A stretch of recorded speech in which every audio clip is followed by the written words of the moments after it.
Kalahandi district थामुल Rampur block केरपाई panchayat काचेलेका गाँ केरपाई नु काचेलेका जिया बेलके जेन मजीने नाल पड़ुचे देखि पारुथिबे दियाल मासे काम करबार लगी आराम करिथिले आज के 8 मास हेलाना काम अधूरा ने पड़ीचे ना काम चलीचे ना काम कंप्लीट होइचे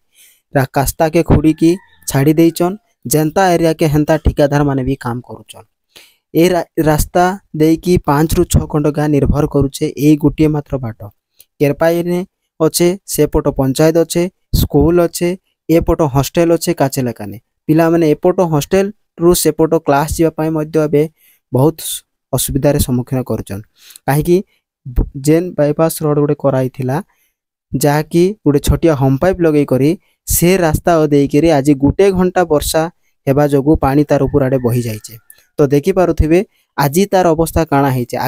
आगामी समय रे तो वर्षा आर बहुत अच्छे लेकिन एबे केन आड़े लोक मैंने आशा जा करसन ना के ध्यान दौचन केन वीडियो सार दौचन ना केन जिला प्रशासन दौचन ना किए आके ध्यान दौचन जनता एरिया के हेंता ठिकादार माने काम करूचन काम करबार लगी ब्रिज लगी रास्ता खुड़ी देले आर अधूरा ने छाड़ी देइचन एबे लोग जीवार लगी बहुत असुविधा होउचे देखन केनता हिसाब रे पानी बहिचे मात्र आज छोटिया वर्षा टे हेबार जोगु केन हिसाब रे पानी आज बही देइचे गाड़ी लगाबा तो दूरर कथा लोग चलबार लगी भी आज असुविधा होउचे तो मुई